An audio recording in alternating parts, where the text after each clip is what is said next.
Hi friends, welcome back to my channel. இன்றைக்கி நம்ம இந்த வீடியோவில் ஒரு ட்ராவல் விளாக் தாங்க நம்ம பார்க்க போகிறோம். அதாவது மஸ்கட்லேருந்து சலாலாங்கிற ஒரு டூரிஸ்ட் பிளேஸ்க்கு தான் போகிறோம்.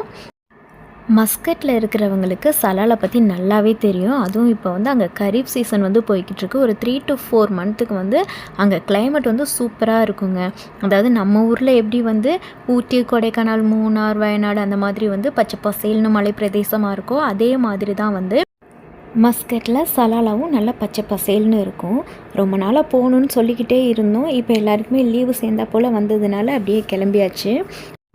நம்ம ட்ராவல் பண்ண போகிற தூரம் 1000 கிலோமீட்டர் கிட்ட இருக்குது. ஸோ நம்ம வீட்டிலேருந்தே ஈவினிங் தான் நம்ம கிளம்பணும். ஏன்னா ட்ராவல் நைட் டைமில் இருந்தது அப்படின்னா பசங்களும் சீக்கிரமாக தூங்கிடுவாங்க. அவங்களுக்கும் அந்த டயர்ட்னஸ் தெரியாது, நமக்கும் டயர்ட்னஸ் தெரியாது. பசங்க ரொம்ப தொல்லை பண்ண மாட்டாங்க. அதனால நாங்கள் ஈவினிங் போல் கிளம்புனோம். மஸ்கட்லேருந்து நிஸ்வா வரைக்கும் உங்களுக்கு நார்மல் ரோடாக தான் இருக்கும். மஸ்கட்குள்ளே நம்ம எப்படி வண்டி ஓட்டுறோமோ அந்த மாதிரி தான் இருக்கும். நிஸ்வா போயிட்டு அங்கே ஒரு நல்ல ஹோட்டல் பார்த்து ஈவினிங் ஸ்நாக்ஸு, டீ எல்லாமே குடிச்சிட்டு அதுக்கப்புறமா கிளம்பியாச்சு. ஒரு 400 கிலோமீட்டர்ஸ் வரைக்கும் நமக்கு நார்மல் ரூட்டாக தான் இருக்கும். அதுக்கப்புறமா ஒரு 600 kilometre full and full desert மட்டும்தாங்க இருக்கும். போகிற வழியில் ஒரு 6-7 பெட்ரோல் பம்பு மட்டும் இருக்குங்க. அதுவும் 100 கிலோமீட்டருக்கு ஒன்று, 150 கிலோமீட்டருக்கு ஒன்றுன்னு வச்சுருப்பாங்க. எந்த பம்பையுமே மிஸ் பண்ணிடாமல் எல்லா பம்புலேயுமே நாங்கள் பெட்ரோல் போட்டுட்டு தான் போனோம். ஃபுட் நாங்கள் வீட்டிலே ரெடி பண்ணி கொண்டு போயிட்டோம். ஏன்னா போகிற வழியில் ஹோட்டல்ஸ் எதுவுமே டெசர்ட் பிளேஸில் இருக்காது. பெட்ரோல் பம்பில் மட்டும் சின்ன சின்ன ரெஸ்டாரண்ட் இருக்கும்.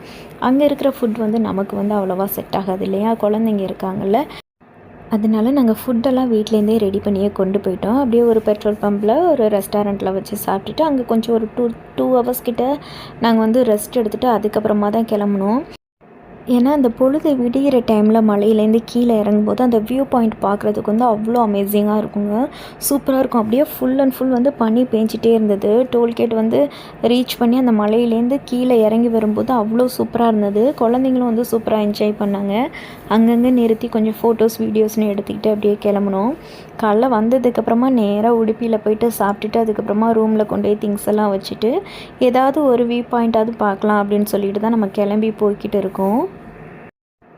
சலாலாவை பொறுத்த வரைக்கும் இப்போ சீசன் டைம்ங்கிறதுனால ரூம் கிடைக்கிறது ரொம்ப ரொம்ப கஷ்டமாக இருக்குது.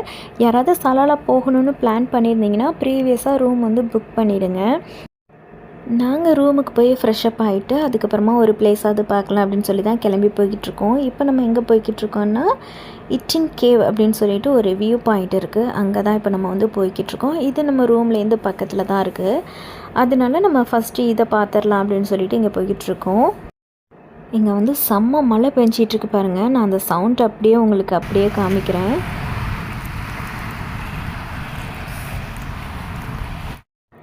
இந்த மழை சவுண்டு கேட்கும்போது அவ்வளோ சூப்பராக இருக்குங்க. ஏன்னா ஒமானை பொறுத்த வரைக்கும் மழை நம்ம இந்தியாவில் பெய்கிற மாதிரியெல்லாம் பெய்யாது.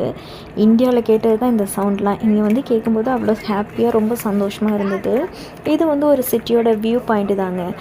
இந்த வியூ பாயிண்ட் சூப்பராக இருந்தது. ஃபுல் அண்ட் ஃபுல் பச்சை பசேன்னு பார்க்குறதுக்கு அழகாக அப்படியே பனிமூட்டமாக இருந்ததுங்க. கேமராவில் பார்க்கும்போது கூட ஆளுங்கள்லாம் நடக்கிறது தெரியுதுங்க.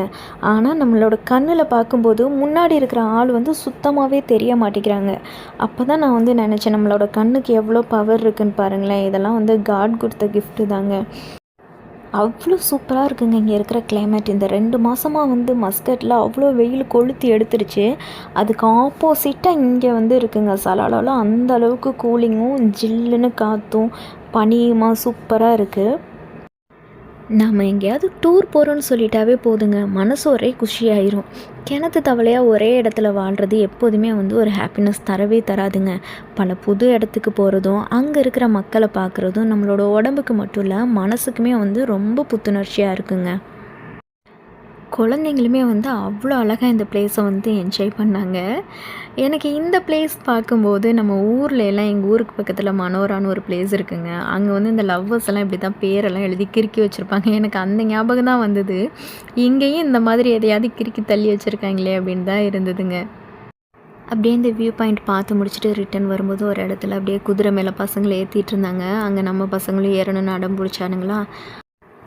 பசங்களையும் ஏற்றி விட்டு ஒரு ரவுண்டு போக வச்சுட்டு அப்படியே சரி லஞ்சு சாப்பிட்டு அப்படியே இன்னொரு இடத்துக்கு போகலாம் அப்படின்னு சொல்லி தான் போய்கிட்ருக்கோம். இங்கே மழை நாங்கள் வந்த நேரத்தில் நிற்காமல் பேஞ்சிட்டே இருக்குது. மஸ்கட்டில் ஃபுல்லாக வெயிலே இருந்துட்டு இங்கே வந்து மழையில் நனைகிறது வந்து அவ்வளோ ஜாலியாக இருக்குது. நாங்கள் ரெயின் கோட்டு கொடை எதுவுமே வாங்கலைங்க. அப்படியே நடக்க ஆரம்பிச்சிட்டோம். அந்த மழையை வந்து என்ஜாய் பண்ணி அப்படியே நடந்து போயிட்டே இருந்தோங்க.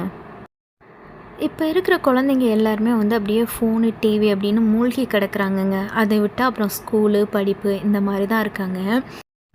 படிப்பறிவுங்கிறது வந்து ஸ்கூலு போய் புக் எடுத்து படித்தாவே தெரிஞ்சிருங்க. ஆனால் வாழ்க்கையோட வாழ்வியல் அனுபவத்தை தெரிஞ்சுக்கணுன்னா குழந்தைங்களை இந்த மாதிரி பிளேஸ்க்கு வந்து அடிக்கடி டூர் கூட்டிகிட்டு போங்க.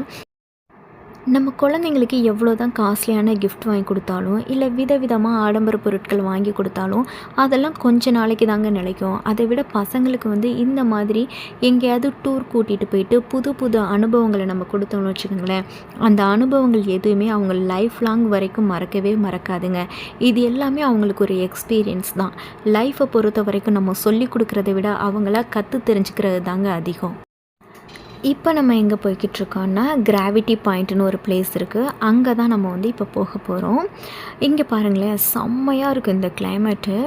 இந்த இடத்துல அப்படியே காரை நிறுத்திட்டு இறங்கி வியூ பாயிண்ட் பார்த்துக்கிட்டு இருந்தோங்க. முன்னாடி இருக்கிற ஆள் கூட சுத்தமாக தெரியவே இல்லைங்க. பாருங்கள், இது பகல் 12 மணிங்க. ஆனால் இடம் பாருங்கள் எப்படி இருக்குன்னு. அப்படியே பனி பெஞ்சு சுத்தமாக அந்த பக்கம் இருக்கிற வண்டி கூட தெரிய மாட்டேங்குது. இந்த கேமராவில் கூட ஓரளவு நல்லா தெரியுது, ஆனால் நம்மளோட கண்ணில் பார்க்கும்போது சுத்தமாகவே தெரிய மாட்டேங்குது. இங்கே நின்று கொஞ்சம் ஃபோட்டோஸ் வீடியோஸ்லாம் எடுத்துகிட்டு அப்படியே கிராவிட்டி பாயிண்ட்டுக்கு தான் போனோம். இப்போ நம்ம வந்து கிராவிட்டி பாயிண்ட்டுக்கு ரீச் ஆயாச்சு. இந்த இடம் தான் கிராவிட்டி பாயிண்ட். அதாவது என்னென்னா, இங்கே வந்து ஸ்லோப்பில் வந்து கார் வந்து ஆட்டோமேட்டிக்காக வந்து மேலே போய்கிட்டு இருக்கு. நம்ம கார் வந்து ஆன் பண்ணி மட்டும் வச்சா போதும். நியூட்ரலில் இருக்குது பாருங்கள். இங்கே வந்து நம்ம ஆக்சிலேட்டரில் இருந்தெல்லாம் காலெல்லாம் எடுத்தாச்சு. இங்கே வந்து நம்ம கார் ஆன் பண்ணி வச்சா ஒரு 60 கிலோமீட்டர் வரைக்கும் கார் வந்து ஆட்டோமேட்டிக்காக மூவ் ஆகுதுங்க. நியூட்ரலில் தான் இருக்குது. இங்கே பாருங்கள், கார் ஓட்ட தெரிஞ்சவங்களுக்கு நல்லா தெரியும். ஸ்லோப்பில் வந்து கார் வந்து ஆட்டோமேட்டிக்காக மூவ் ஆகுது.